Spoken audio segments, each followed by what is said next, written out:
ছাত্রদল, ছাত্র শিবির ও বাকচাষ সমান তালে প্রচারণায় থাকলেও বাম সংগঠন ও স্বতন্ত্র প্রার্থীরা তুলনামূলকভাবে দুর্বল অবস্থায় রয়েছে। ফলে মূল প্রতিদ্বন্দ্বিতা হতে পারে এই তিন সংগঠনের মধ্যেই। এদিকে ডাকসুর সবচেয়ে মর্যাদাপূর্ণ পদ ভিপি নিয়ে তুমুল প্রতিদ্বন্দ্বিতা গড়ে উঠছে। ছাত্রদল দিয়েছে আবিদুল ইসলাম খানকে, ছাত্র শিবির মাঠে নামিয়েছে সাদিক কায়েমকে এবং বাকশাস ভরসা রেখেছে আব্দুল কাদেরের ওপর। এছাড়া স্বতন্ত্র প্রার্থী হিসেবে উমামা ফাতেমার নামও আলোচনায় রয়েছে।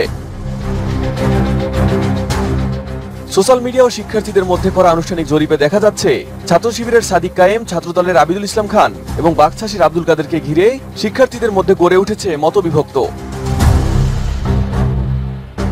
এছাড়া জিএস পদে ছাত্রদলের শেখ তানভীর বারী হামিম, ছাত্র শিবিরের এসএম ফরহাদ এবং বাকশাসের আবু বাকের মজুমদারের মধ্যে মূল প্রতিদ্বন্দ্বিতা হবে বলে ধারণা করা হচ্ছে। এই তিন প্রার্থীর প্রচারণা কার্যক্রমও ক্যাম্পাসে বেশি চোখে পড়ছে। শিক্ষার্থীরা বলছেন, দীর্ঘদিন পর এমন প্রতিদ্বন্দ্বিতাপূর্ণ ডাকসু ভোট হতে যাচ্ছে। তারা এবার শিক্ষার্থী বান্ধব নেতৃত্ব বেছে নিতে চান।